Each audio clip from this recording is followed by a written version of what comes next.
During a recent internet search, I had an AI overview box pop up on my feed saying that it's possible for a Singer 66 to sew on a button. Credit where credit's due, it did actually say that it can't do that without an attachment because the Singer 66 is a straight stitch only machine. It doesn't have a zigzag capability. And one of the things that you do actually need to sew on a button is the capability to do a zigzag stitch. So I don't have high hopes of this experiment actually working out. But rather than just me coming out and saying that AI is incorrect on this particular occasion, I thought I would actually put it to the test and see if it is possible to get a straight stitch only machine to sew on a button. Let's see how I get on. The star of today's video is Robin. She's my Singer 66 from 1949. As mentioned, Robin is a straight stitch only machine. She has the ability to change her stitch length, but there's no dials or anything on this machine to change the stitch width. Let's see if that's going to be a little bit of an issue. The foot we're going to use is this one. This is from Simon. He's my Singer Simple, and this is the foot that we used in my previous video where I showed how an electric sewing machine can sew on a button. This is a modern snap-on foot.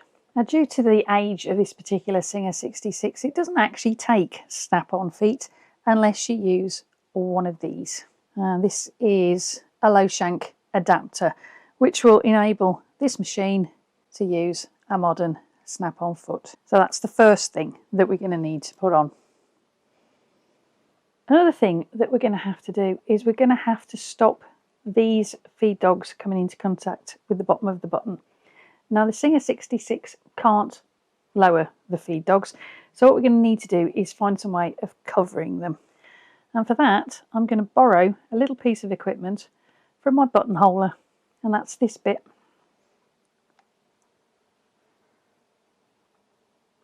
I've got a piece of test fabric and a 2-hole button. We have the buttonhole foot on the machine. The needle is over one of the holes.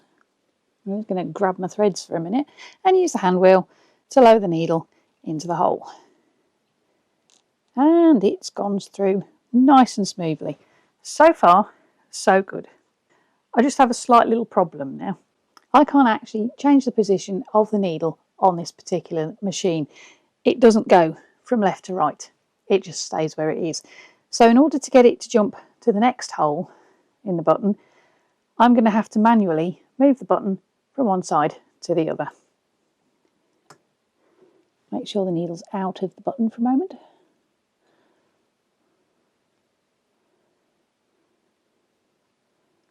Like so. Put the foot back down and yep, there you go. I guess the distance just right. Now, in order to keep sewing this button on, I'm going to have to keep doing that because the machine hasn't got the capability to do it for itself. And you'll notice that I am using the hand wheel on this one just to make sure that that needle does not hit that button, because I don't want to break a needle today. And I don't want to break Robin particularly either. And there we have it, a button sewn onto a piece of fabric with a Singer 66. There you go. Okay, so it's technically possible for a Singer 66, a straight stitch only machine, to sew on a button. Although I've got to be honest, it was a little bit of a faff, and there are quicker ways of actually sewing on a button, one of which is by hand, which would be easier and a lot simpler than trying to sew one on with a straight stitch only sewing machine. The AI overview on my Google feed said that you could use a Singer buttonholer to sew on a button with a straight stitch only machine. Let's see if that works.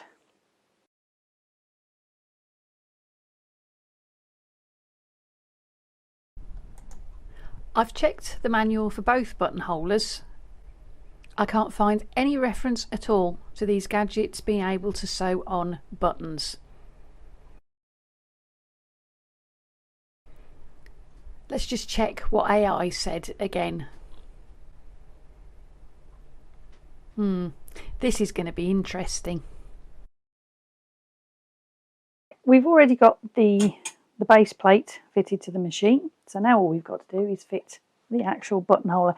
They fit pretty much in the same way as a walking foot does, in that this little arm needs to go over your needle clamp bar, and this little mount goes on the needle bar itself.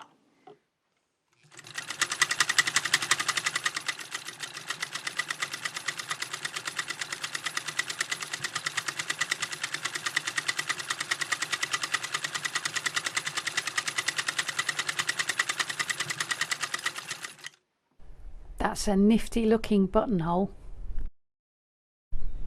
I'm going to try and slide the button in between this moving bit and the actual device.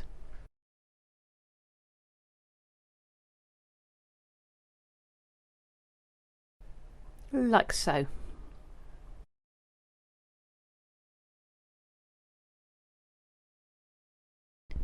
I'm going to need to move the button around a bit so that I can get the holes in the button lined up with the needle.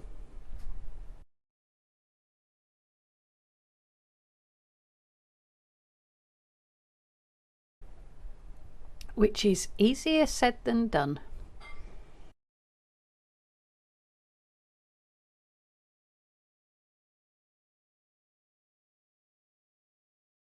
That kind of looks about right. Let's give it a try. Nope, that's hitting the side of the button.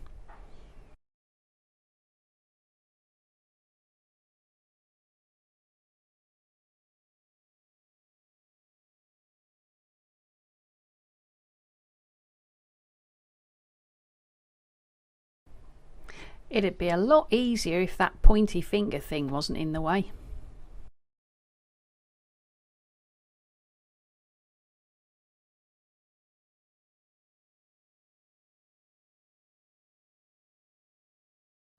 It's stuck now.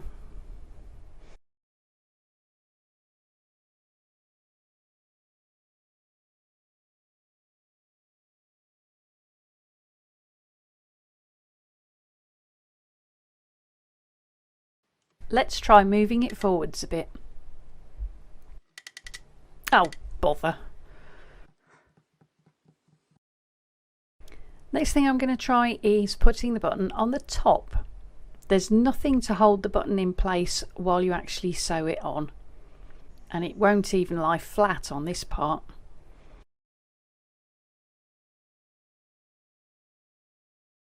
Let's try putting it underneath the whole thing.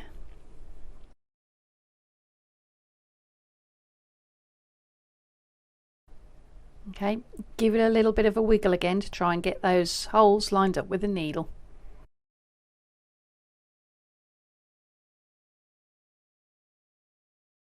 Gosh, this is fiddly.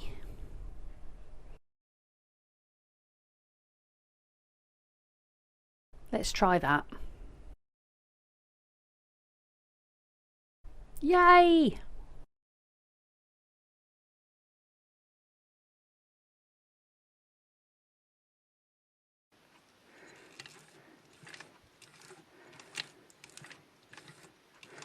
Okay, so far the buttonholer is just doing the straight stitch. It's not actually doing the zigzag across to the other side. Let's see if it'll do it if I use the electric power.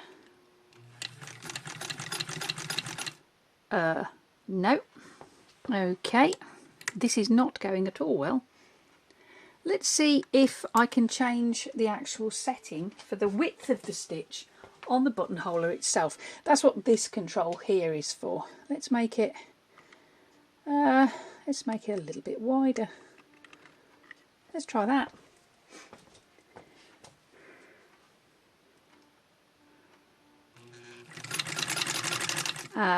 No.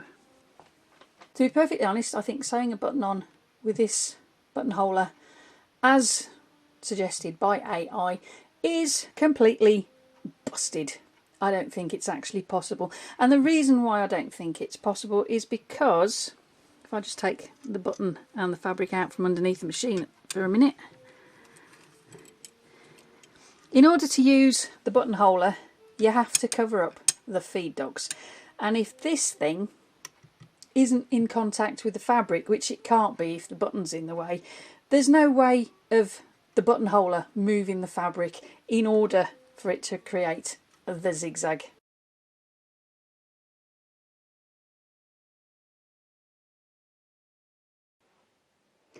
Maybe I'm using the wrong buttonholer. Maybe the AI suggestion was for a slightly older buttonholer, like this one. This one actually came with Grandma, my Singer 27 from 1912.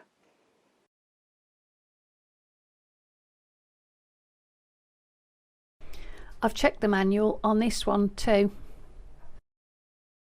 There's no mention of sewing on buttons.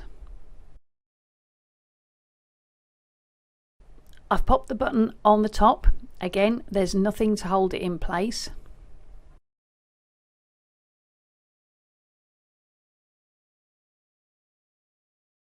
Let's try moving the buttonhole section forward a little bit.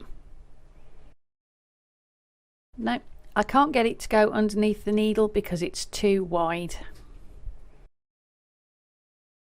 If I pop it on top, it won't lie flat. Let's push it underneath, see if it works better this time. Let's get the threads out of the way a sec.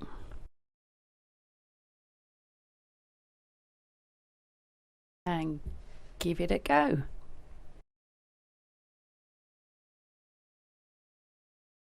It hit the button slightly. Let's move it a little bit.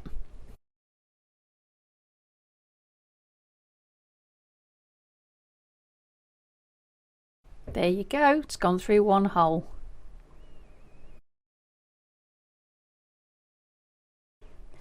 Look at that, it zigged. Oh, that one did zigzag slightly, but it's hitting the button. So what I'm going to try and do is, using these settings here, I'm going to try and make that zig a little bit more zag.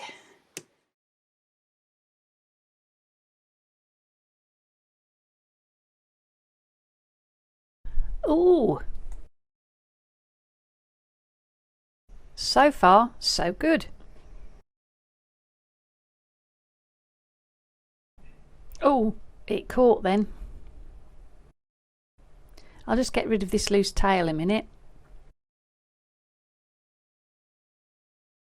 I'm still using the hand wheel for safety. And now it's hit the button again. I'm going to try making it a little bit wider.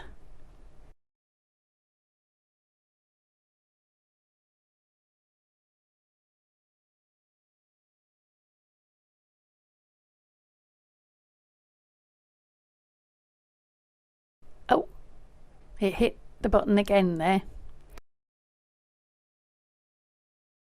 And now it's totally stuck.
The next gadget it says you can use is this one. This is the zigzag attachment. I'm not holding out much hope for this one either, but we'll see how it does. First off, stick it on the machine. Let's just remind ourselves what AI said about the automatic zigzagger. The manual mentions cording, inserting lace, applique. Doesn't say anything about sewing on a button. There's nowhere on the top of the attachment where you can actually put a button where it will stay in one place. So again, I'm going to try putting the button underneath.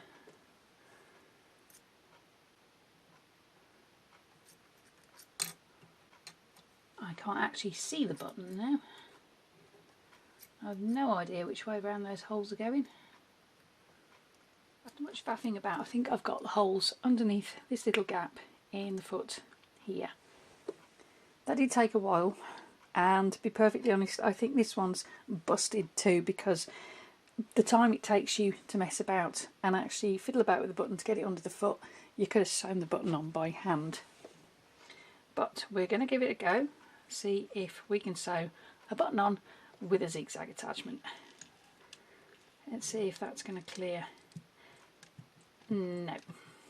Okay, what the zigzag attachment has actually just done is it's moved the needle forward and left the button behind. So now I'm going to have to reposition it and try again.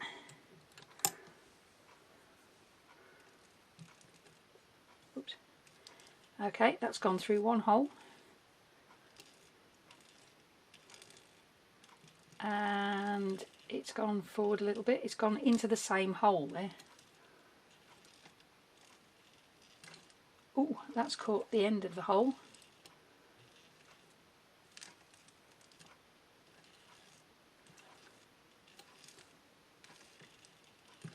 Oh, did you hear that? That's catching the side of the button. It's actually just going in a straight line at the minute.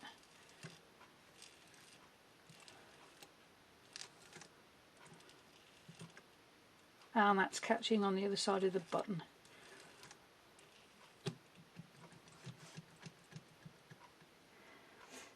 Let's see if using the darning plate underneath the zigzag attachment is going to make any difference.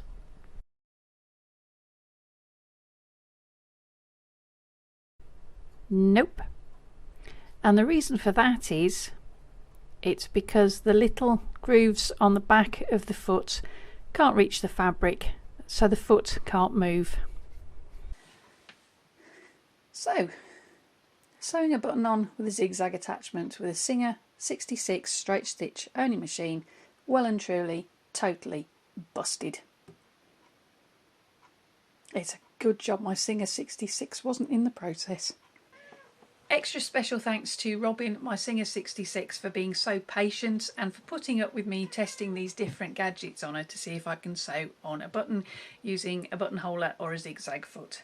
I can quite safely say I have disproven all of it. You cannot use those gadgets to sew a button on with a Singer 66. I hope you liked today's video. If you did, give it a thumbs up, and why not check out some of the other videos that I've got on the channel using the links coming up on the screen any minute now, or the ones I'll pop in the description box below for you.